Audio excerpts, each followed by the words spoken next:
Welcome to the Hacking Your Health podcast with Ben Canning and Dave Kennedy.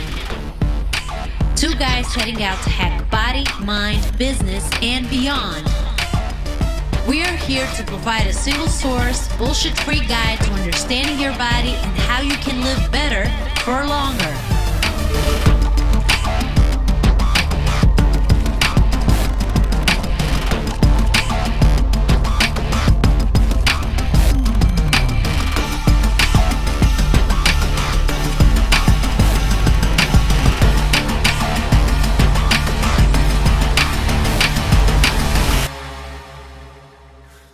Yo, back again with episode, the sixth one that we've done, but episode 5, I guess we're going to say. I feel like we have been back to back with these, but I don't know about you, but I'm really enjoying just doing them. Like, I'm enjoying the process of just actually doing them and putting the content out and the feedback that we're getting.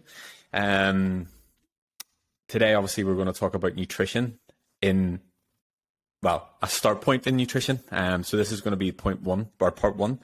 And I think basically we're going to just try and cover the basics of nutrition. And then as the sort of episodes go on, we'll get a bit more in detail on it. Yeah. One thing I'll say is I've been really enjoying it too, man. A lot of fun doing this and a lot of great feedback from, folks listening to the podcast and giving us some great questions and things and interactive. This is I think the best part about it is getting the feedback from folks and saying, hey, this is really helping me out. This is motivating me. This is doing this. It's been good to kind of see that happen as we've released a podcast and the numbers going up with a lot more folks listening to it. So we must be doing something right. We didn't bottom out on the viewers. But we should caveat that we are not nutritionists in any way, shape, or form. This is something that is well documented, is well researched. It is things that you can use as ways to structure your life and body and fitness and nutrition and everything else. But at the end of the day, if you have the ability to speak to a nutritionist or something like that specialize in this area, that's always a great thing to do, right? So again, we're not nutritionists, but at the end of the day, we do know what it takes to be successful in your journey, whether you want to be super skinny or super big or whatever it ends up being. There's models for everything, and it's really just the science around your body and what you put into it. But we'll definitely get into that with this podcast. But I'm excited because this is one of my favorite topics. I think it's one of the most important once you get your mindset down of I'm going to do this. Nutrition's right there, right? And that's one of the things that I think most people fail to do. They want to supplement. They want something else. It's just we're going to get into it. We're going to talk about that, and this is going to be a great podcast. Yeah, this is your favorite topic. So do you want me to just leave you for an hour and I'll come back at the end and be like, okay, that was it. Catch you next week. Hey, you're the one that got me the foundation, and I just, then I just spend, midnights, studying scientific studies and things. It's funny because I'll wake up obviously super early. I get up at like 4:30 or 5, and I'll message you. So you're obviously still awake from the night before, like doing research. I'm like, I'm just up. Like, we're on 2 different days. This does not compute with me. Like, we're getting lost in time here. But yes, so the nutrition, because it's such a broad spectrum, because there's so much to it, it's probably going to take more than 2 podcasts, to be honest, because I know you and I will not stick to what we said we were going to do, and we'll just go on total tangents. And I want to try and avoid, number one, totally berating or bashing any sort of diet, and we'll do a separate podcast on that. I want to try and avoid talking about supplementation as much as possible, and I want to give the basics and the fundamentals that you can do to sort of start today without overcomplicating it, because I think that tends to be the biggest struggle for people, is that there's so much information out there, and they can read one Google search and then read the next Google search, and they're telling them the total opposite things. And I think sort of for me, and I know for you, the goal for this is to sort of cut through all that bullshit and just give you actual actionable tips that you can go away and do. And even from a bit of feedback on Twitter, one of the biggest struggles people are having is just like the direction, because they're reading, contradicting posts, and, everybody's telling them something different. So hopefully we'll be able to stick to some sort of structure in this. But yeah, I want to try and avoid all those things. We maybe will sort of touch on them, but from a nutrition perspective, we just want to basically look at how we can sort of get you started, what you need to focus on, and how you can do it. Yeah. So with that, welcome to the Hacking Your Health podcast with... I'm Ben Canning. And I'm the co-host, Dave Kennedy. I figured we should probably do introductions if you. We're like 5 minutes in. So I'm Ben Canning, that's Dave, and this is Hacking Your Health. And this tends to be how it goes. Like I listened back to the one that we recorded on Monday. I was like, we didn't talk about any of the stuff that we were going to talk about at all. but good content. Good content. Yeah. Well, yeah, and hitting on the whole thing of nutrition, right? For me, it was kind of like an epiphany when we went through this process early on, right, about a year ago, and I've gotten better through time, but I think the biggest thing is understanding, how your body works and how everybody's body works. Everybody's body works the same. Now we have variations and differences, and different ailments and things that impact us, or there's a lot of things that are different in our body, but at the end of the day, it's calories in versus calories out. And regardless of the diet or the nutrition or whatever you're doing, it's calories in versus calories out. Now, it gets more complex than that, right? But at the end of the day, if you can remember, if I eat less calories, I will lose weight. If I eat more calories, I will gain weight. If I eat just enough calories, I will stay my weight. So these are all the basic concepts behind a foundational understanding around nutrition. And then you start to, build what should I be eating for my specific goals that I want to accomplish. And, I think the biggest realization for me, Ben, working with you is that, I'm like, well, the first thing I think I said to you is like, oh, I know I gotta stay away from carbs. Like, no carbs, I'm going to go all protein and fat, and we're just going to do all no carbs at all. I'm going to like do zero if I can, And you're like, you're an effing idiot. Like that's not what you want to do. You're going to feel like shit, and you're going to, not have any energy, and you're not going to want to do the workouts, and you're going to have all of these issues. Like you can do what you want to, because obviously, it's your body, but, I would recommend incorporating carbs. And I'll tell you, I pound like 300 plus carbs a day now, and 250 grams of protein per day, try to stay less on fats. And so, these things that you can do to tweak your body and the basics around that, and getting your macronutrients, your micronutrients, and understanding whole foods and eating, that's all the stuff that I think we should definitely cover today to help people get a start on this. Because once I understood how my body operates and how these diets just really, again, we're not trying to badmouth diets, but how these diets really jack you up from a long-term success, I think, you really start to have an understanding of what you can do to structure a program to be successful in the future. Yeah, I think, there's a couple of sort of directions that we can go with this, and I genuinely want to be able to make it as simple as possible, and then we can start to add in the complexities of it after. And I think generally, again, sort of knowing the demographic and who's listening, it's just like data. It's just like inputting data, and having that data and sort of what you do with it will judge how you respond, how your body responds, and the adjustments that you then need to make. People often get caught in the trap of like, oh yeah, I'm tracking my food on MyFitnessPal and I'm not losing weight and blah blah blah, but they've been eating the same amount of food for 6 months, and like, well, you've just been doing the same thing for the past 6 months, so no wonder nothing's changed.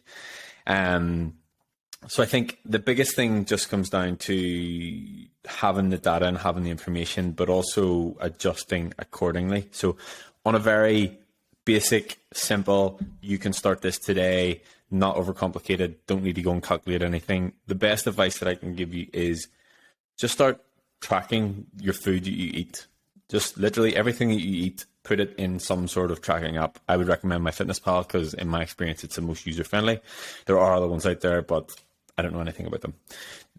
Once you then track your food, if you track your food and do that for a 2-week period and track how your body responds, and if it responds in the way that you want to, then you're in a good place. And if it doesn't, then you make adjustments. And that is the most basic way that I can give you on that. So for example, if you track your food and you don't lose weight and your goal is weight loss, then maybe eat 10% less food per day the following 2-week period, and just rinse and repeat that without overcomplicating it, without trying to get into any mad science behind it. That is a very basic level on how you get started. I would like to say as well that I know that not everybody's goal is weight loss. So the opposite is true. If your goal is to put on weight and put on muscle, then if you eat a certain amount of calories and you haven't put on any weight in that time period, then you can begin to add calories. And the best way that I can sort of suggest to do that is in small increments. So maybe, a maximum of 100 calories per day, per week. So increase your calories by 100 calories each day at an absolute maximum. Allow your body to sort of catch up and then reassess and then adjust again at the other side of that. Yeah, and that's one thing I really appreciated working with you on, Ben, was that, you know, the adjustments that we've made over time have been very small over time, right? You know, 100 calories here, 50 calories here, 100 calories back, 200 calories back, 300 calories back, you know, over a period of weeks or months, you know. And, you know, when we talk about, you know, where I'm at now, I'm at 3,500 calories. You know, when we started, I think I was at like 2,100 calories, right? And you know, we've gradually built up from there over a year time frame to get to a point where we understand where my body's at and how I react to certain things based on, you know, me tracking things every day. So what I would recommend for people is that, you know, if your goal is weight loss, right, I would recommend weighing yourself every single day and taking your average for that week, okay? Because you're going to have fluctuations up and down. And when you start on counting your calories and macronutrients specifically, we'll get into that in a second, know that the first few weeks are going to be a bit unusual. You may gain weight, you may lose weight. You know, your body reacts very differently when you start changing what you're used to eating on a regular basis. So don't freak out the first or second week. But after that, that's when you start to have a really good understanding, I think, of where your calories are at, what you need to do to make adjustments. And you should want to lose, you know, if you want to lose weight, for example, you know, it's literally a calorie / science thing here. You want to lose about 1 to 2 pounds a week is about average, right? 3 is extreme, but 1 to 2 pounds per week is about what you're looking for. So if you look at, you know, calculating that, you know, how much does a pound of fat, you know, how much is a pound of fat, for calories, you know, and so you take that, you subtract what you want to lose from a pound of fat perspective, and then you kind of start to add those in. So, you know, it's just basically, so a pound of fat is 3,500 calories, right? So if you want to lose 1 pound of fat per week, you should be in a 3,500 calorie deficit per week, right? Roughly, you know, it's not exact because, you know, the way that you burn certain foods like nuts, for example, you know, you actually burn more calories, you know, doing that versus something else. But in general, that's about where you want to be at. And so, you know, start off, you know, with counting calories and understanding what your caloric intake is, and then start to, you know, shave off, you know, 100, 200 calories a week to see where you're at and how your body responds to it to start to get to that weight piece. And if you start incorporating, you know, fitness training, things like that, that's obviously going to increase your calorie burn and the amount of calories that your body needs from a regular basis. I don't know if you want to add anything to that before I start getting into the total daily energy expenditures and basal metabolic rates and things to that effect. I think, well, an important point to note is that the deficit that you create doesn't solely have to come from food. So you're talking about being in a deficit of 3,500 calories across the week. You don't necessarily need to do that solely from food. So you can do that from increasing your output. So if you can find things that increase your output per day by 100 calories or 200 calories, then you can balance it out that way. The other thing that I would like to sort of stress, and this is where I see a lot of frustration, is the more body fat that you have to lose or that you have to lose, the quicker it will come off. So you'll find that, you know, the initial couple of weeks, it will fly off and you're like, oh my God, I'm a fucking superhero here. Like, this is easy. Like, why have I not done this before? And then it will start to plateau, and you'll maybe will go from weeks that you maybe lost 5 pounds, 4 pounds, 3 pounds. And then you get to the point where you're like, I'm only losing 1 or I'm only losing 0.5 or whatever. And it literally just comes down to the amount of actual body fat tissue that you have is less. So it's harder to actually get rid of it. And so that's just something I would like to caveat that with, because I do see that frustration a lot. And then people start being like, oh, I need this, you know, I need to take my calories down by 500 because this is happening and blah, blah, blah, blah, blah. You need to sort of remember that it will take time. And I guess the best way that I've ever put that back is, how long did it take you to get into that situation in the first place? Don't expect to be out of that situation in a 6-week period. But yeah, I wouldn't add anything else on that. I think from a basic perspective, that's pretty much it. Yeah, that's really important to understand too, is, you know, if you listen to our last podcast, you know, we talked very heavily on, listen, it's going to take time to get to this point, to get to the point that you want to, right? You've spent years, you know, neglecting your body, or where you're at from a, you know, calorie perspective and your eating habits and nutrition and things of that effect. And so it's going to take time to get you to the point to where, you know, you're consistent, you understand your body. I'm at a point now, you know, where I know making certain adjustments to my calories or body. And obviously Ben helps a lot with that as well. But, I know where I'm at from an eating perspective and what I need to do. And I know throughout the day, the things that I need to eat to get to that point, right? So the foods that I eat, I know when I might go out and eat. So, I might give myself, I might need to do a little bit more protein throughout the day because I ate a heavy carb type, lunch or breakfast or something like that because I ate out. So there are ways of balancing this as you go through, but you start to get a really good understanding and understand your body, but it really starts with the basics first. And I think when you look at nutrition, it's about eating for your body, not eating for yourself. And that's really the difference in the nutritional aspects that you have to change your mind. And that's something that it took me probably 4 to 5 months for that switch to really happen in my brain, because I was eating for myself, right? I'd want to go and binge on something, food wise.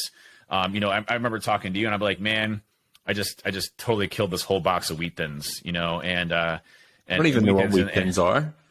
Like these little crackers, that are just all wheat. They're not bad for you, but when you eat a whole box of them, it's like 1,000 calories. So it's not the greatest thing for you to do at night. Yeah. And those do you have Cheez-Its over there? Tell me you have Cheez-Its. What's-Its we have, like cheese puffs?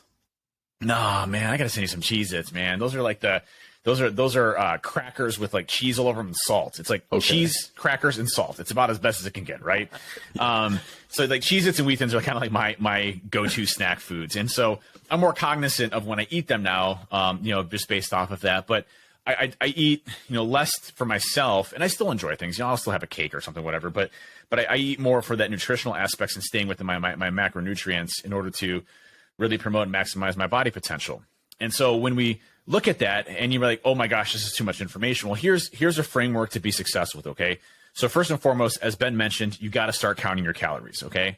Count your calories today. Make that a promise for yourself that, just like you put on your socks and your underwear, if you wear underwear, some people don't, if you put on your pants, you put on your shoes, you get coffee in the morning. Those are the things that you've committed to yourself to do. Now, granted, some of those are societal things, right? If you go outside naked, you're probably going to get arrested. I just heard a story, by the way. There was someone getting pulled over in a cop car on the side of the street, and they were arresting this person. And at the same time, some totally trash lady was driving a golf cart naked. So they arrested her as well. It was like this crazy chaotic scene of a bunch of stuff happening. So don't do that. But understand that, okay, this is a promise to myself. And as long as I'm doing this, I understand where I'm at and I can make informed decisions about my body and know which way I need to go. If you're not counting calories, I don't know, at least for me, I don't feel like I would be successful if I didn't count calories. Now, maybe there's a certain point where I can trust myself in what I'm eating, but I feel like I need to be refined in understanding what I'm putting in my body in order to make decisions on where I need to go next, whether it's bulking up more or doing a cut or whatever it ends up being. I want to be able to understand that. So I heavily recommend counting calories first and foremost. I'm just going to make a comment here. People who say that they don't have the time to count calories or they want to intuitively. It's like 10, 15 it's a seconds. Fucking excuse. And that's the reason they're in the situation that they're in. So, I mean, I don't mean to be harsh, but intuitive eating is a thing, yes, but generally it comes from, years and years of managing your food and counting your calories and having the knowledge. Like we said the last time, like I would know daily how many calories I eat, roughly, like what I need to do to tick the boxes, because I've been doing it for so many years. Like I know how to fill out my meals with protein, fats and carbs and what that looks like throughout the day. So if you took my phone off me and I didn't have my fitness pal, I think I would be okay. But only because I put the time into, number one, understand food, how it's made up, what my body needs, what my body feels best on, and just taking the time to actually do that. Sorry, I needed to say that. No, it's so important, right? Because, people are like, well, I can't count calories. Well, I'm like, well, then you're not going to be successful in your fitness journey because you're not promising yourself of understanding the food that you're putting in your body in the first place. And literally, this is a calories number game. It's a numbers game, period. Your body burns calories. And if you're eating too many calories, you gain weight. If you're not eating enough calories, you lose weight. It's as basic as it gets. Now, there are some things that can negate that. Like Ben had mentioned, your body will fight you in certain cases. And I experienced this with my rapid weight loss, right? There are periods where I drop 5, 10, 15 pounds. Things are just ridiculous things of weight, at a time. And then all of a sudden, I'd gain 4 pounds, right? That's your body fighting you. But if you're consistent with it, eventually you'll break through that plateau. You can't do it. Like if you're in a caloric deficit, it is not possible for your body to hold that weight on. It's just not possible. So if you're still staying with that weight, you're gaining weight, after a specific period of time where your body's fighting you, you're probably not counting your calories accurately, or you're not in enough of a deficit to be able to lose that weight. So how do you start with this? Okay, first is tracking. Number one is tracking your calories, period. Make that commitment to yourself today. Start by tracking. We'll get into some of the, specifics of that. The second is understanding your what's called a basal metabolic rate and your total daily energy expenditure. Okay, these are two really important concepts, your BMR and your TDEE, basal metabolic rate and total daily energy expenditure. So with BMR, what BMR is that it's the level of calories that you need to live, your basic day-to-day sustainability. So it's your lowest level possible for you to be able to function as a human, okay? Your total daily energy expenditure is how many calories you burn a day based on the activities that you conduct.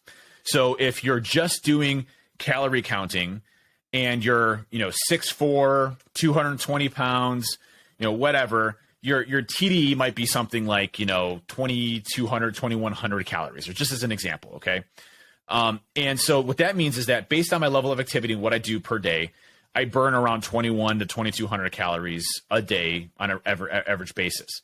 So that would mean that if I just stay at 21, 2,200 calories, it would be what we call our maintenance calorie mode, where we can basically maintain the same weight because we're basically taking in as many calories as we're burning.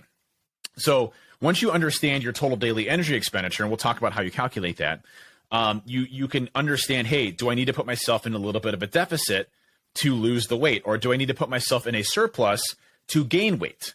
And when I talk about gaining weight, it could be gaining muscle, and this is like, when we start getting the specifics of this is a pain in the absolute ass, because there's a balance between bulking, but also there's a still being able to maintain lean, a lean form while gaining muscle mass. And that's like the delicate balance of things. You can literally stack 4,000 calories a day and build a ton of muscle, but you're going to have this, righteous gut. You're gonna, and a lot of power builders like that, right? They like having the huge, massive arms. They can literally deadlift 1,000 pounds, but they have this huge gut, right? And it's because the calories. Can't tie their shoe. Yeah, they can't tie their shoes. For me, I like the tapered, cut look with having muscles. So, it's a balance of not having too many calories, but having enough to be able to grow muscle mass and a little bit of byproduct of fat, and then be able to cut later on down the road. But total daily energy expenditure is where you need to understand where your body is there. Now, the one that I personally like is at calculator.net, and we'll put this in the show notes. It's also in my Medium post that I did, which is the Hacking Your Health Journey to Living Longer. We'll put that in the show notes. It's actually on the blog site right now. If you go to wehack.health, the blog post is there, and it lists all of the links for all of this. But that one I found to be pretty darn accurate of where you're at. And there's a lot of other good ones, like Dad Bod Transformation has a TDE calculator. There's tdecalculator.com. So there's a few different ones. The one that I prefer is calculator.net. And what you'll need from an information perspective is you need to give it your age, your gender, your height, and your weight, okay? And then it'll also ask you what your general activity is. So they base things off of, sedentary, which is little or no exercise, exercise the 1 to 3 times a week, exercise 4 to 5 times a week, daily exercise or intense exercise 3 to 4 times a week, intense exercise 6 to 7 times per week, or very intense exercises daily or physical job. And so based off of that, we'll give you a baseline of where you're at, based on that activity level, your height, weight, and age, and then it'll calculate what your general average around your total daily energy expenditure is. And this is basically what your maintenance mode is, right? What if you just want to stay the same weight, what that will be. And then it'll also give you a baseline. So I'm going to input mine into it right now. This will be interesting. I would like to caveat this as well. These tools are absolutely fantastic, and they will definitely help a lot of people get an understanding of where they are. Whenever I take a client on board, I don't do like, I don't go through any sort of calculation like this. We just basically get a point of where they're at with their calories based on what they're already eating, and then I make adjustments around it. So for me, this will be interesting to see what it puts out for you, because I obviously know where your calories are at. Yeah, it's definitely going to be off. And the reason it's off, by the way, is because of my muscle mass, right? And my objectives of what I want to accomplish. So right now at 39 years old, male, 6'4", 222 pounds. I was actually 220 today, which I'm not happy about. But 222 pounds. It's saying that my basal metabolic rate is 23 calories a day. So just to live day to day, my basal metabolic rate will be 2,000 calories. Now this is the BMR calculator. So they have a TDE calculator, and then they have a basal metabolic rate calculator as well. So that was the BMR calculator. Now, if I go to the TDE calculator, what should I put for the exercise? The highest one, all of it's the definitely exercise. extra active. Is it like definitely extra active? Is it like extra, and then is there a Dave bracket? Because you need to pick that one. Like, because I was on the call with Chris earlier on today, and we were talking about like how much you actually do, and I said, I was laughing that he's training to get to the point where he can actually go and lift weights with you. I'm like, I'm training to the point where I can go to Orange Theory and still be able to hold my own beside him. So in terms of like output perspective, completed it. Whatever the top one is, +1. Yeah, it's what I do is insane, and I don't want everybody to say like you need to do this to get to there, right? This is not the case. This is just my drive and passion. It's Ben's drive and passion, but that doesn't mean you have to go and do this, right? Like this weekend, I'm such an idiot. I was in one of my classes, and last year I skipped it because it's just a stupid exercise. But Orange Theory has this thing called the dry try. And there's a half and there's a full. Half is like half this thing, and then the full is of course what I signed up for because I'm an idiot. And so the full is you have to do a 2,000 meter row, which by the way is absolutely brutal. I don't know if anybody's ever done a 2,000 meter row. It was literally created by Satan. It's one of the worst things I've ever experienced before. Like it destroys your whole body. But then right after that, so you do a 2,000 meter row, and then you go right from there. It's all timed, so it's all based on your PRs and timing. You go from right there and you do a 3,000 rep weight set. So it's going to be burpee, all body weight, but it's basically burpees, push-ups, sit-ups, a lot of burpees, a lot more burpees, and then more burpees.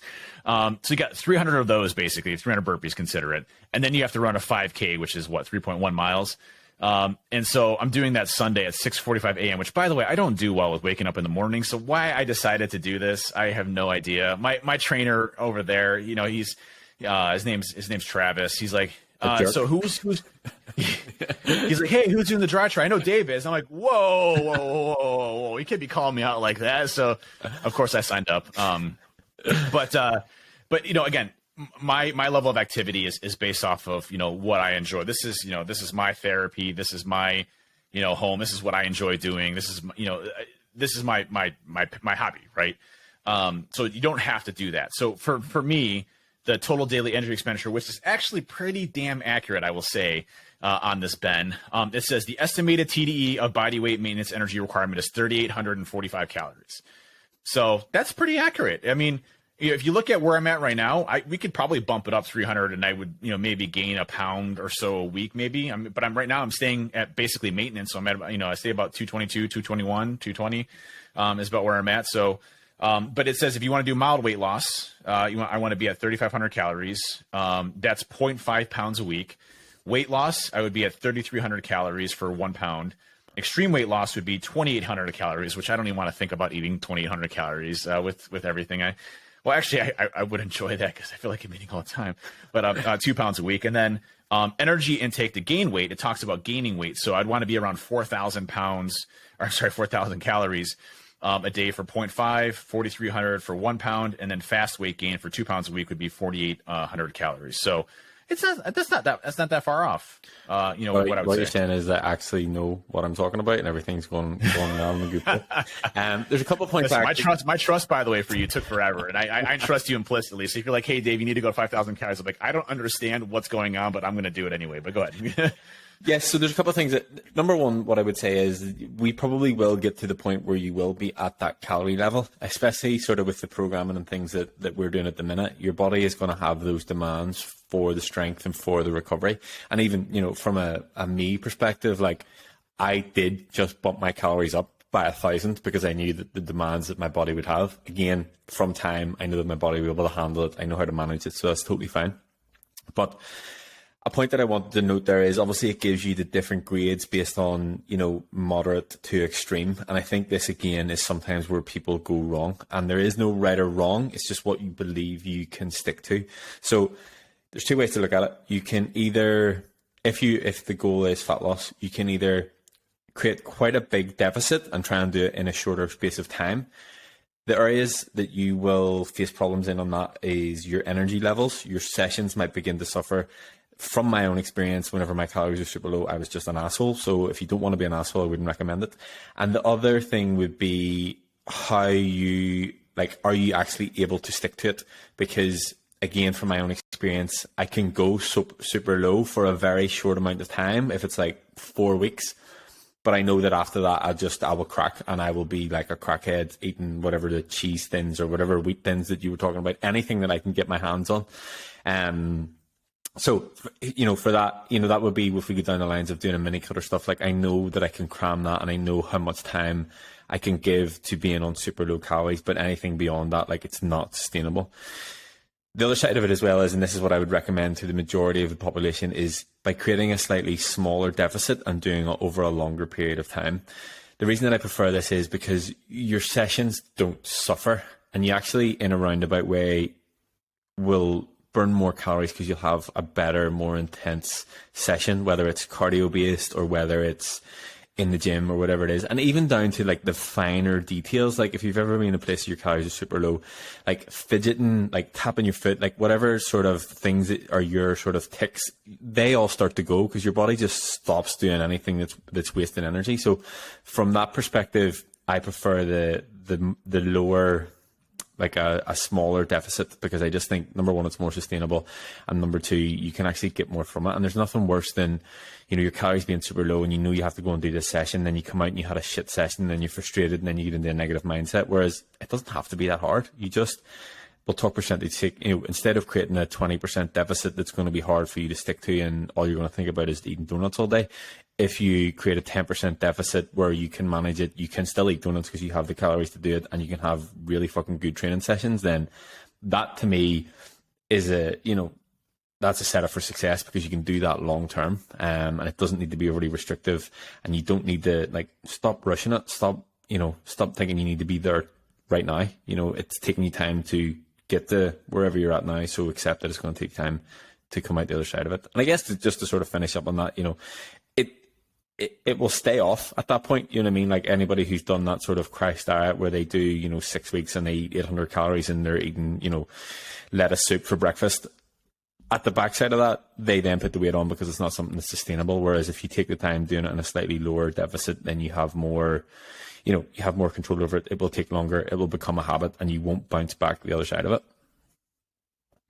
Yeah, I think the pendulum can also swing the other direction too, right? And this is where I think most people really fail to recognize, and what was kind of an epiphany to me. What I was always told is you do cardio, you lose weight, right? But why is that? Well, if you do cardio, you are burning more calories, right? And it's actually interesting. There's a podcast that they did recently. I'll have to find the show notes for it. I listened to a bunch of like scientists, you know, neuroscientists from, you know, like the Huberman Labs podcast, which we're totally going to get on the podcast, hopefully, as well as a number of other ones that folks have put me to. And these, you know, these folks go through studies of understanding the human body and brain activity and optimization and everything else. And what was interesting about, you know, some of the areas around fat loss is that there are times where, you know, your body will fight you in the calories that you do, right? But there's also a lot of science around just the direct impact on weight training for your body and healthiness around that. So, you know, it's all, again, calories in versus calories out. And the more muscle mass you have, the more calories you're going to need, right? So, you know, because calories require, you know, muscles require, you know, energy and calories to be able to sustain and everything else that goes along with that. So if you can incorporate, some weight training and some basic cardio, when we talk basic, just like 10 minutes a day of cardio is fantastic. Do some high intensity interval training for 10 minutes to get your heart going. That has some great benefits on blood flow, cardiovascular, heart health, things like that. You don't have to be murdering yourself via cardio. But I'd recommend the whole weight training aspects of things. And so when you start looking at that and you're saying, well, I was always told cardio was the way to go with this. What ends up happening is that you do a ton of cardio and you don't have a good structure around understanding your calories, right? Because you're not counting calories. You don't understand what your total daily energy expenditure is and where you need to be from a deficit or surplus perspective. And then what you end up doing is you overeat. And so you're now, let's just say you burn 700 calories because you just did a super intense hour workout, okay? Well, you go home and you eat your total daily energy expenditure of 2,300 calories, but your body's so hungry that you pound another extra 1,000 calories because you're so hungry from the cardio session you did. So now you're well above your caloric surplus, and now you're going to gain weight. So people don't understand why am I gaining weight when I'm doing a whole bunch of cardio and I'm doing intermittent fasting? Well, when your time window of intermittent fasting, you're pounding 3,000 calories when you should be only eating about 2,000, right? So, be small with those increments. Don't starve yourself. But at the same time, don't stuff yourself with everything you're doing. And I think it's funny to watch, Ben, when you get new people coming into the BC fam, because they're like, I cannot believe I have this much calories to eat. Like when you start looking at it, they're like, I thought I had to eat 500 calories a day, or I just needed to eat, straight lettuce or just drink, a smoothie every day. And that was it for my intake, And once you start to track calories, you actually get to realize how much food you actually can eat, throughout the day. And when you start looking at whole foods, by the way, which, you're getting rid of that garbage crackers that I eat all the time, or all the other things, you feel fuller for longer. So, when we talk about whole foods, we're talking about, single or just a few source ingredient type foods like chicken, steaks, salmon, things like that, lean pork, from a food perspective, but, fruits, vegetables, all of those things, make a big difference in the quantity of food that you eat and the quality as well, that ultimately your body uses to regenerate your cells. Yeah, I think the whole foods thing, again, this is where you can just play about with it. And I'm a big fan of not restricting anything at all. And in my opinion, and you maybe will have heard this a million times over, but 80% whole foods, and I would classify those as single source, unprocessed, something that's either been alive or grown on the ground foods, and then 20% party time, like have a cake, have a donut, have whatever you want with that 20%, like enjoy yourself, because you can still manage and make progress by having that. And again, you can do that on a daily basis, or you can do that on a weekly basis. The thing about the increments and the change, again, I don't always want to talk about fat loss, because I know that that's not everybody's goal. And if we talk about, trying to increase calories and watching body composition and make sure you don't jeopardize that on the way up, it's just, again, by doing it in small increments and not totally taking the piss. And one of the biggest things, actually, if we talk about the group and the client group, one thing that I notice whenever I start to really increase people's calories is they then start to take the piss with it, because they feel like they have the freedom. Do you know what I mean? So especially, whenever they get above a certain amount, they almost lose like reality with calories. Like, oh, I can have this, I can have this, I can have this. And they're not as strict as they may have been whenever they were in a deficit. And I need to sort of rein them back in and remind them that they can't get away with that, because that's probably what got them in the shitstorm in the first place. And it's a hard one to get your head around, like, but I've got all these extra calories, but it doesn't mean that you can take the piss with it. And in my opinion and in my experience, the margins are far less. And again, to talk about myself, if we talk about, the first time that I really went through a proper like cut phase and a proper like prep phase for a shoot, I was down to, I think, I don't know if I've actually had this conversation with you, but I was down to about 1,600 calories a day. Reason being is I didn't give myself enough time to prep for the shoot. I reached out to a coach, that guy that I sent you, JP, the massive guy with the oh my gosh, yeah, insane. But so anyway, we had a short time period, and I had to be ready because I had the shoot booked, and I was going on holiday. So the shoot was on the Friday, I was going on holiday on the Monday, and so we were down to 1,600 calories a day. I was doing 45 minutes of cardio every single morning. So I went 45 minutes of cardio before work, went to work on my feet all day. And then I went back and trained 5 times a week after that. I was an asshole. I was not a nice, in my head, everybody else was being a dick, but it was me. On reflection, it was me. But the reason that I'm bringing this up is, you know, it's that super restriction to then absolutely going off the rails. Like so the shoot was at 7 p.m. on the Friday. A couple of my friends, we went out for a drink and went out for dinner after. And it was like nothing I'd ever experienced before. I was eating donuts and cake and Pop-Tarts for my breakfast. Like I was just, everything that I had restricted myself, I was eating that weekend. Actually, if I scroll back on my phone, the way that my sort of photo album sits is, it was a very lean, tanned version of myself. Then, you know, 20 screenshots of food that I wanted to eat, and then another check-in photo, and then 20 more French toast and stuff like this. But anyway, the reason I'm bringing this up is on the morning of my shoot, I was 80 kilos. So 80 kilos in pounds is 176 pounds. On the morning, so that was a Friday morning. On the morning of... I can't imagine you that small. Man. I was crazy. Small. That's crazy. Yeah. So in the morning, the Monday morning, so the shoot was on the Friday, Saturday, Sunday. The Monday morning, I was going on a flight. I weighed myself before. I was 93 kilos. 93 kilos in pounds is 204 pounds. So I had put on, what did I say, 176 there? 28 pounds in 3 days. Now, we know that I didn't actually put on that amount, and that was on digestive food in my system. Yeah. But to me, that was a lesson in over-restricting, not allowing yourself the foods that you enjoy and, you know, things that you want to do. And genuinely, it probably took me, truthfully, my relationship with food and everything that came off the back of that, it probably took me about 1.5 to 2 years to fully recover that, to get my body back in a place that, you know, it was processing food properly, to get it in a place that it was, you know, it was handling everything, and I sort of got the grips with it again. And anybody who's done any sort of like super restrictive or prep for a photo shoot or whatever, they definitely do at some point develop a negative relationship with food. And that is sort of one of the things that spurred me on to, with all of you guys, to not create that restrictive, like, you know yourself, we'd be on the calls and there's not one thing that you will come to me and say, and I'll tell you can't have it. You know, it's in moderation, and you know how much of it you can have, but nothing that you can't have, because genuinely that fucked me up a lot. Like, I was in a real bad way. Actually, I mean, I don't think I've ever told this story in public. So I was flying from Dublin to Thailand, and my flight, I can't remember where my connecting flight was, but basically anyway, I was on the flight, Emirates, from Dublin to wherever the connecting flight was, to then Bangkok. And I think both flights were about 7 hours. And I would say probably for 6 hours of each of those flights, I spent it in the toilet, like in the bathroom. Like I may as well have not had a seat. Like I was in the bathroom. Like I was so jacked up. I was so fucked up from the food that I ate.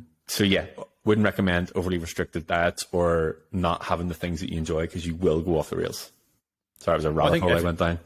Oh no, it's first time I've heard that, and it sounds horrible. So thanks for not putting me through that. Terrible. Well, I think what you're seeing here is that this is a moderation thing. This isn't a pendulum swing from a diet perspective where you're cutting out all carbs, or you're doing this, you're doing that, right? This is getting an understanding of your body, tracking your calories, and putting yourself in a successful program that you can sustain for the rest of your life. And making small tweaks to it. Again, make small incremental adjustments of 100 calories a week or 200 calories a week or something like that. But don't be large with it. Understand what your body is and what you should eat. Like, I'll give you a perspective of what I eat on a general day. So, you know, again, this is taking me a year to get here. This will be good, because we get asked this quite a lot in terms of like how food's made up. And I actually want to put out that if anybody wants to add me on MyFitnessPal to see what I eat, I'm open to that. Like, my diary sharing settings are open. You can come and see what I eat. I'm totally fine with that. Same here. I can either share it. We can just put it in the show notes. But yes, in terms of a daily basis, I mean, I want to say I would like to know what you eat, because I don't really I just give you the calories. So let's hear it. Yeah. So I eat 6 boxes of wheat thins and 9 protein bars and a shake. 9 protein bars and a shake. No, listen. So you have to understand where I started from a year ago to where I'm at today is very different, right? And this, you know, I'll start off with like where I was kind of at, and then where I'm at today, because I think understanding the volume that I have to eat today is substantially different than the volume that I had to eat a year ago. Wait until you're on 5,000 calories and you're complaining to me that you have to drink shakes that are 2,000 calories. Dude, I struggle with 3,500, man. I'm like, it'll be like 6 o'clock at night. I'm like, oh my God, I have 1,500 calories to go. So I'm like, all right, I'm going to have a bowl of cereal. I'm going to eat this. I'm going to eat that. I'm going to have some Greek yogurt. Then I'm going to have some oatmeal. Then I'm going to do that. So first and foremost, before I get into what I eat, there are some scientific things to talk about. Again, I'm not a scientist or nutritionist, so this is just what I learned from, most specifically, I heard this on the Huberman Labs podcast, who's a neuroscientist or PhD. There was a recent peer-reviewed study that came out, very good work, that was around when does protein synthesis occur? Traditionally, most folks usually pound a lot of protein at night. And a lot of things like casein, for example, which if you're not familiar, there's different types of proteins. So, you have like whey protein, which you'd see in like a typical protein shakes. There's also what's called casein, which is more in like cottage cheese. Or you can get casein protein shakes, which are basically slow digestion proteins. So the theory behind that was, your body while you're sleeping overnight will, if you want to hit the stages of right amount of proteins when you have protein synthesis, so you can maximize the potential for building muscle. Anyways, the study came out and showed that between basically your based on your there's an internal clock that you have in your body, and based on your internal clock, for you, roughly it's around 6 a.m. to 10 a.m. of when protein synthesis occurs to its max. So that means you want to have a lot of protein in the morning typically than you do the rest of the day. Now, there's some exceptions to that. You always want to have protein after your workout as well to replenish. And the whole thing is to try to time it when you can get protein synthesis. So you basically want to be eating proteins throughout the day to do that, but your high protein intakes typically want to be in the morning. Now, you don't have to do that. That's just something I've really made some adjustments with. I used to be more carb-centric in the morning with a little bit of protein, and then I do heavy proteins in the mid and then the evenings. I've since switched that, and I go more protein in the morning, and then go more carbohydrates at night than I do as much protein. I'll still do some protein just to ensure I have protein. But so just to give you a basic idea of what I eat in the morning. So I do Orange Theory Monday, Wednesday, Friday, which means I'm doing heavy cardio, high intensity training for an hour in the mornings. And then typically those Monday, Wednesday, Fridays, I'll have a weightlifting session as well. And I do, 15,000 steps a day.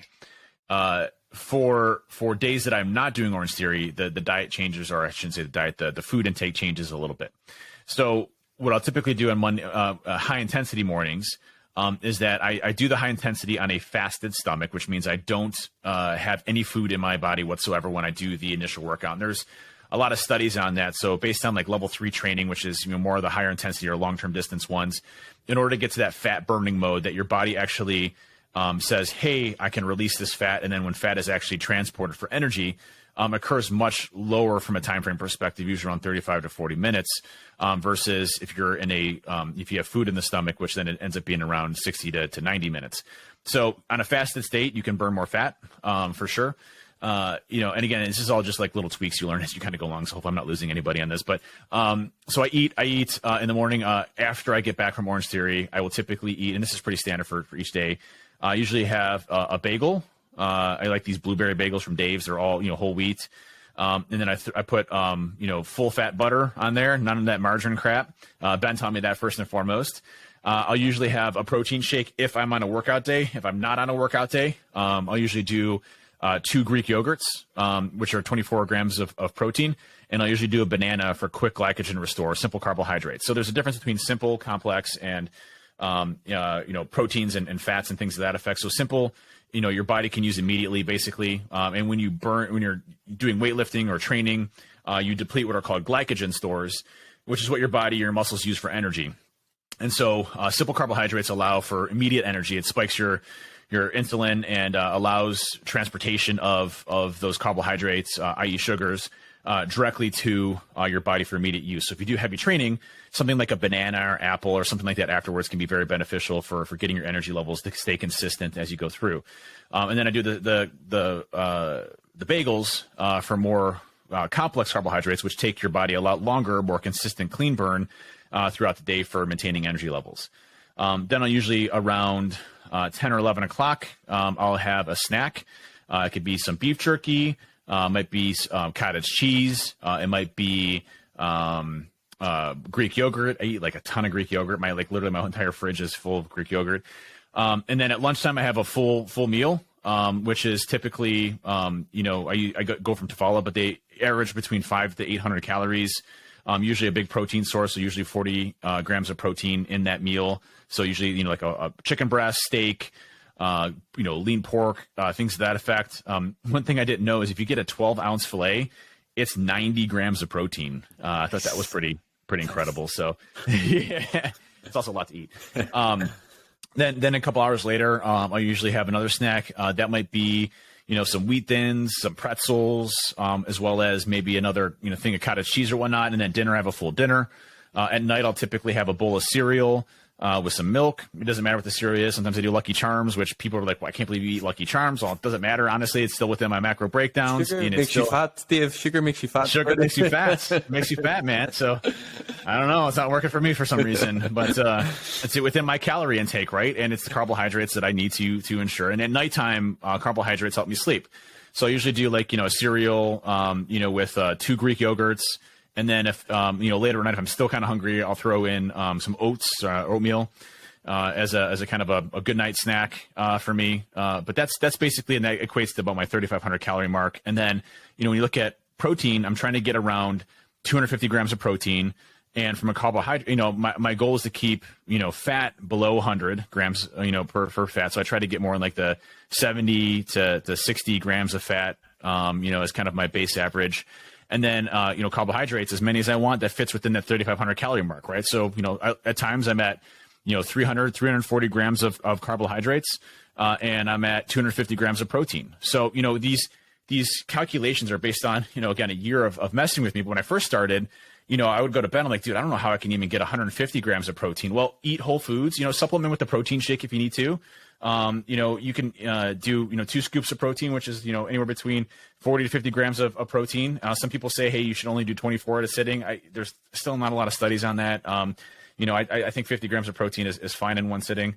And so you can supplement as needed, but try to get most of your stuff through whole foods. I might have a snack, a protein bar if I'm really struggling, during the day, but you can get those calories in. You can break them down in a way that is efficient for your body. And for me, when I started, 40% protein, 40% carbohydrates, and 20% fat is basically the margins that I used to work on, or 35% carbohydrates, 25% fat is typically how I broke everything down. And that's how I kind of, structured my foods and what I eat. Good. I mean, we eat the same amount of calories, but it sounds like you eat a lot more food than I do, which is actually a valid point to note. But there's a couple of things I want to sort of touch on first. Obviously, you've given, your specific macro breakdown. Now, you do not need to go into that level of detail for anybody who's listening. But the way that I would work it out, if you did ask me, was obviously we look at your total calories, we look at your protein, then we look at your fats separate, and then your carbs make up the remainder. So protein and fats are actually essential. Protein, like I said, if we're going to go 250 grams, we multiply that by 4, which is the calorie count. Like you said, you want to have... The fat thing is just a preference for me, that I know that my body responds better on lower fats. I know that other people don't. They respond better on higher fats. I know that if I keep my fats below 60 grams, I feel better. So 60 grams by 9, so it's 9 calories per gram, is 540. So then basically what you do is you take your total calories and you take the calories from protein, the calories from fats, and then the remainder is your calories from carbs, which you then divide by 4, and that gives you your grams. I just know that there was a couple of people who on Twitter that were asking how to do the full macro breakdown, and I'll put that in the show notes as well.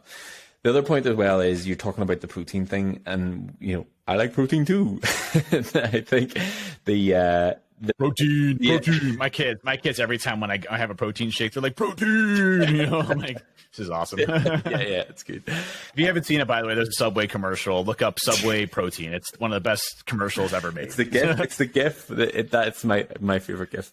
But so good.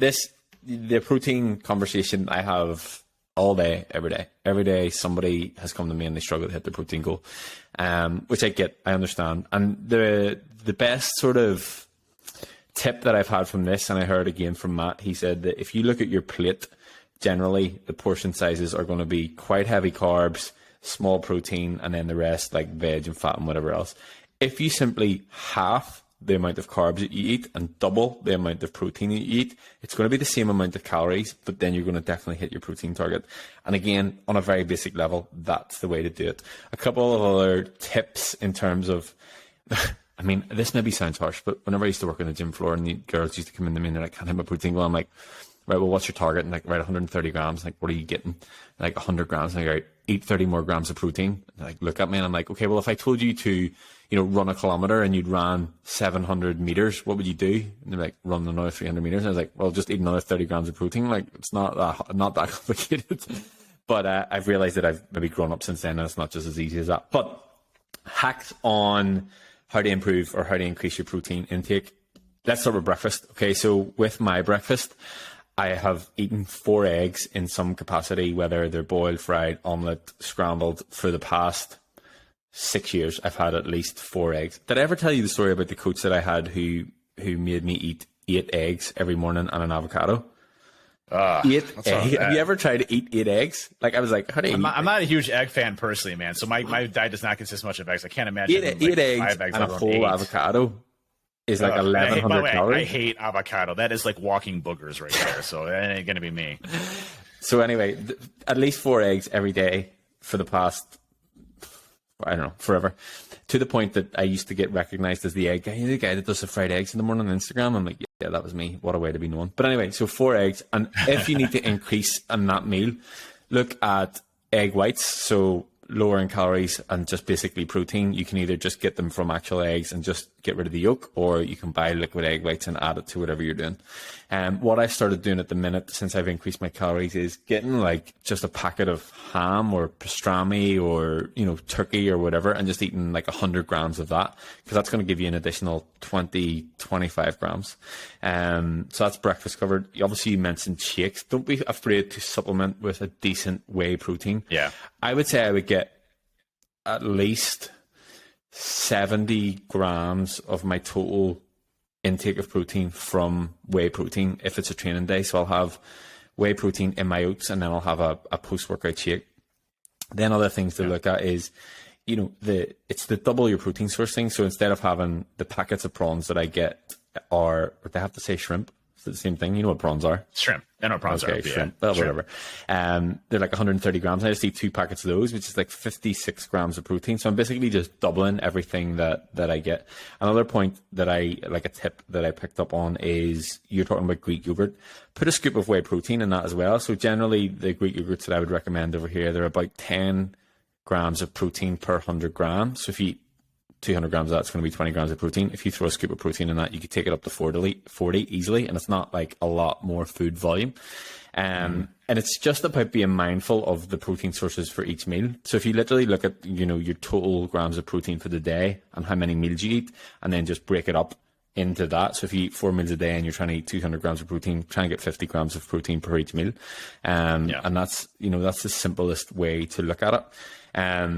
In terms of how my food is made up, like a daily basis, I'll have eggs and some sort of pack of chicken, turkey, whatever. And it's actually interesting that you said about the carbs, because this comes down to us continuously wanting to be better. Because anybody who's listened to all these podcasts in a row, 3 podcasts ago, you were saying that you had carbs in the morning.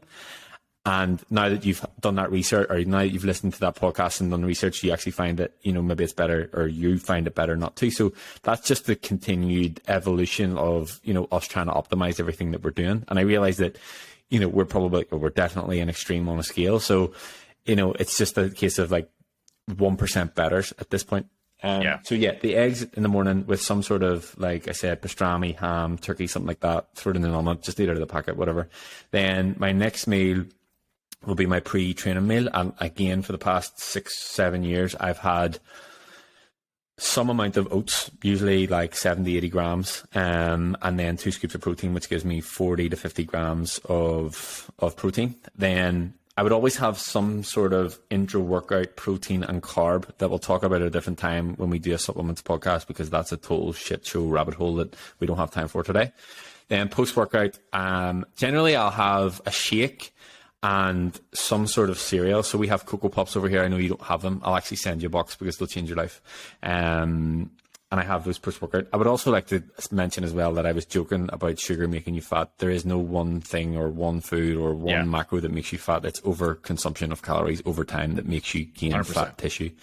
Then after that, I will have proper meals. So I'll have the prawns and rice meals. So I'll have, maybe 250 grams of prawns, 260 grams of prawns, and a bag of rice. And then I'll finish off the day with some sort of chicken or mince or whatever, with potatoes or pasta or something like that to finish off the calories. And it's pretty much samey. The only thing that really changes is on my days that I don't train, I don't have my post-workout meal. I still eat the same oats meal. I obviously just don't have it pre-workout because I don't train, but I still have that meal during the day. And generally I'll throw some fruit, some dark chocolate, and something else on that to sort of bring the calories up. And that's generally how my food sits. And then I'll eat, a 2,500 calorie Five Guys at the weekend because, we have to have burgers. Burgers are amazing. I love burgers. But I got an extra patty, so I got a triple patty. So that's enough protein. You know what I mean? Like, how many grams? There was like 100 grams of protein in that meal. I'm like 2,500 calories, but I got 100 grams of protein. Ben sends pictures to us on the weekend of like things that he'll eat sometimes, and this is at like Five Guys, and he had a, so that was a bit deceiving. I was a little pissed because like I thought you were just talking about the burger. Now, you didn't say there was a shake there. I was like, well, I'm just looking at the burger, and I was spot on the burger calories. But because I Googled it and then I cheated, but I didn't realize there was I'm not a competitive person, but I'm mad that I didn't get the calories right in the group chat. Yeah. No, listen, listen to your body. Ultimately our goal of this, right, is, if you go back to the mindset episode, is we want to feel good about ourselves, how we look. But also we want to feel good, physically, right? Mental clarity, everything else that comes along with that. So as you're going in and kind of understanding this, tweak yourself based off of how you feel. So one of the things that Ben will track as part of the weekly trackers, which I really like, is he'll get into how are you feeling that day? Is there any emotional stress? Is there any other things that are going on? How did you feel in general? If you track that daily, you can really start to see, hey, this day I felt like total shit because, I didn't eat any carbs, or I ate too many carbs, or I didn't get enough fats, so, understand your body, what's good for your digestive tract, your digestive stress, everything else that comes along with it, and kind of, tweak it and become a master of your own body based off of how well you do based on certain things. For me, again, carbohydrates and protein, I feel amazing the whole day. I have energy consistency throughout the entire day. I can do 2 workouts. You typically want to space, if you're doing high intensity interval training, you want to space it roughly between 6 to 8 hours in between so that you don't diminish your weightlifting weight training. So I usually do on Orange Theory days, I'll do, HIIT training in the morning, and I'll do lifting in the evening. So, you want to maximize your potential in body based off of how you feel. And it's all about how you feel. That's it, right? So just to recap, because I know we're coming to the hour mark here, and we're going to do another podcast on this. Trust me, we just started the tip of the iceberg. So if you're just like, what the hell did these two guys just talk about for the past hour? Listen, I think maybe one day for charity, we should do a 24-hour podcast and just do it, like try and raise some money for charity. Because I think we could do it. No problem. Be fun. Oh yeah. Get some guests on, do it. Absolutely. Okay. We absolutely let's set it up. Speak to Chris. I barely made it through this bachelor party this Saturday. I was like 9 o'clock and I wanted to go to bed. So, but we'll do it. We'll do it. But listen, starting off, go to calculator.net, look up the TDE calculator, put in your information and understand what your total daily energy expenditure is. If you want to lose weight, subtract, a few hundred calories a week to see how you do with that, how your body responds to it, how you feel. Start counting your calories, obviously, and start to incorporate weight training and some low levels of cardiovascular type exercises like, sprinting. HIIT training or high intensity interval training is basically, sprint until you feel like you're going to puke, then stop for a few minutes, and then sprint again until you think you're going to puke, and then stop for a few minutes. That probably sounds horrible. It's not as bad as that. I don't actually feel like I'm going to puke each time, but just like ramp your heart rate up, then come back down. Ramp your heart rate up and come back down. Do that for like 10 minutes. A day is fantastic. Do it like, twice a week, 3 times a week, or before you use it as your warm up for your lifting, your training. Getting heart rates up shows a much increased performance around weight training, and then start incorporating some of your weight training aspects. I think those are all things that will make you successful. And then again, make small tweaks as you go along, get your food down, get your macronutrients down. So your carbohydrates are your energy, your fat is kind of the oil for your body. The problem with fat is that it has unlimited stores. So that's why obviously we see, obese people and people with fat and everything else. Your body will just continuously pack it on if you're in a caloric surplus. And same thing for proteins and carbohydrates can convert into fats as well. If you're eating too much of those and you're not doing exercising and burning those calories based off of being in a calorie surplus. Protein is how muscle synthesis occurs. Proteins are broken down into amino acids, which then basically create, if you're familiar with the mRNA stuff with the vaccines, mRNAs are basically blueprints for your body to build stuff. And there's actually mRNA for building your muscles after a specific thing. So there's basically chemicals that get released when you tear or put your muscles under stress. It creates a mRNA blueprint that we need to basically repair these and build them stronger.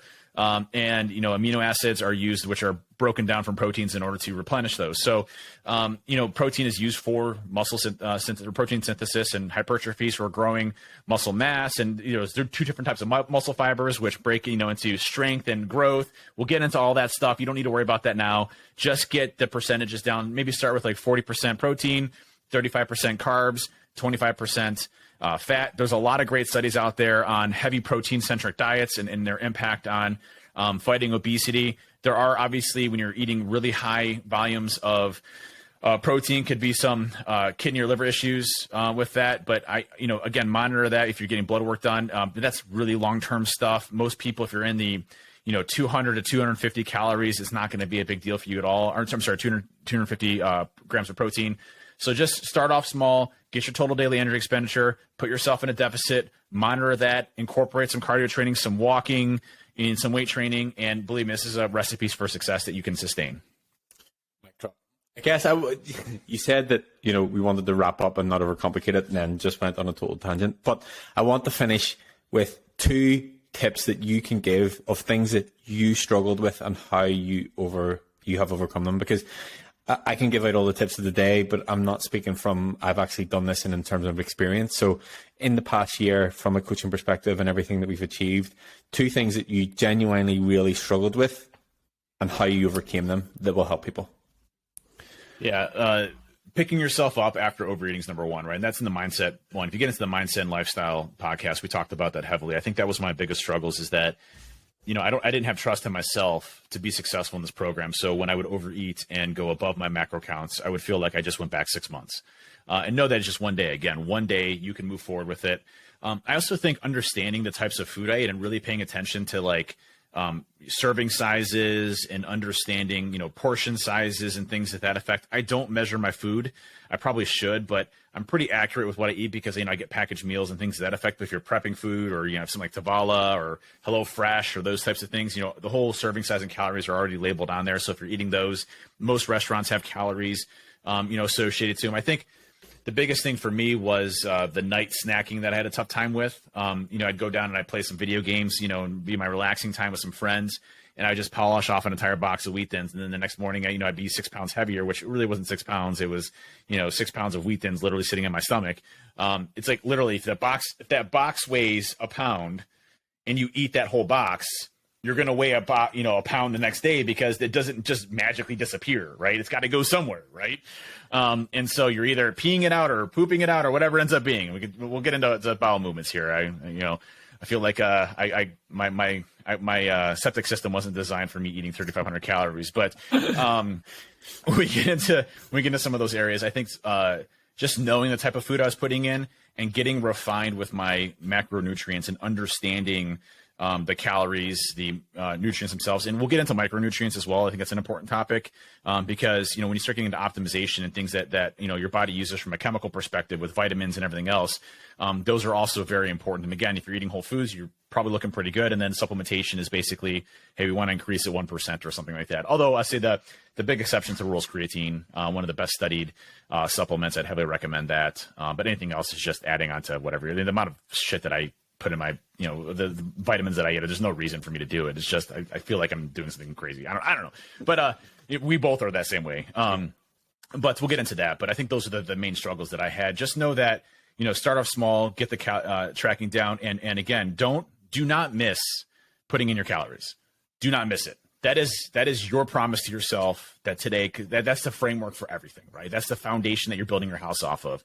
Count those damn calories. Make that time. I think with that, be fucking honest with yourself. Don't be like, oh, I'll just eat, this half a donut here and I'll not track it because it was only half a donut. I'm like, track everything, because just because you didn't track it in MyFitnessPal doesn't mean that you didn't consume the calories. So be honest with yourself. It comes down to that same, conversation that we had in the lifestyle one. Have an honest conversation with yourself. Are the choices that you're making nutritionally in line with the goals and the person that you want to become? And just fucking be honest with yourself. Like, you're not letting anybody but yourself. Like, whether you aren't tracking, it doesn't make any difference to me. It just will, hinder your progress. So be honest with yourself. Track all your food. Be honest. And if you need any more advice on any sort of nutrition, just obviously shoot us a message. How's the Discord server coming? It's done. It's done. Actually, it's ready to go now. So I think we're going to release it tomorrow. Well, this podcast is being released on Tuesday, so next week. But we're going to be releasing it tomorrow to the public. So I got all the permissions all set. We're ready to go. And so we're basically creating a Discord channel where we can take in feedback for questions. Maybe do some fun events. Keep everybody motivated. Really try to create that atmosphere that I think Ben has been successfully able to do with the BC family community, structure something very similar where we're all working together positively. Men, women, everybody, welcome. Please, share your experiences, your struggles, help people lift you up. This community support thing really helped me hold me accountable. So join our Discord server here. Hopefully Tuesday it'll be released. So join our Discord server right now. I think share the podcast with one person as well, because this is something that I often overlook. Like, I listen to podcasts all the time, and now I have started sharing them like with you and everybody else. But if you know someone that will benefit from any of the episodes that you've listened to up to this point, share it with them, because I would appreciate it, and Dave would appreciate it. Absolutely. And maybe you'll change somebody's life for the positive where they're able to live longer. Not to get all morbid here at the very end, but I just had a friend pass away today from health issues. His name was Glenn. Knew him really well from DerbyCon, a conference that I ran in security. Just one of the most positive, uplifting people. And we don't know the direct causes, but he said he wasn't feeling great Friday. And he was morbidly obese, didn't take care of himself, had a slew of health issues. Unfortunately passed away today. And that's a shame, right? He was just a bright, energetic, positive, amazing individual, kind spirit. And, he's no longer here now. And, so if, this may change somebody's life if you send it to him, and could help literally, them. And, not to be extreme, but it could literally save someone's life. And I know that is an extreme, but, it doesn't need to be a massive change for someone. And just simply by starting, like, you could genuinely, literally save someone's life. Yep. Well, on that note, it wasn't the most positive, but hey, we had a great podcast. Love this one. I love nutrition. We'll have a second podcast. We're going to break this down into two to get into some more of the complex things around nutrition. Hopefully you followed us. Again, calculator.net, TDE calculator. Calculate your total daily and your expenditure. Put yourself in a deficit or surplus based off what you want to do. Incorporate some weight training if you can. It can just be body weight, thing like that. Push-ups, sit-ups, crunches, push-ups, pull-ups, whatever you end up doing. Get yourself into a regimen where you're doing at least, just try doing it twice a week. Get some steps in. Get 10,000 steps in a day. Do some HIIT training, 10 minutes. You can do anything for 10 minutes. Come on. Just do those things. Count your calories. And man, I can't wait to see where you're at in a year because it's going to be incredible. I guarantee you if you do those steps. All right. I feel like we're at the point where no, you hang up. No, you hang up. No, you hang up. No, you hang up. Yeah. No, right. Thanks. And I'll catch you next time. Thanks, everybody. Take care.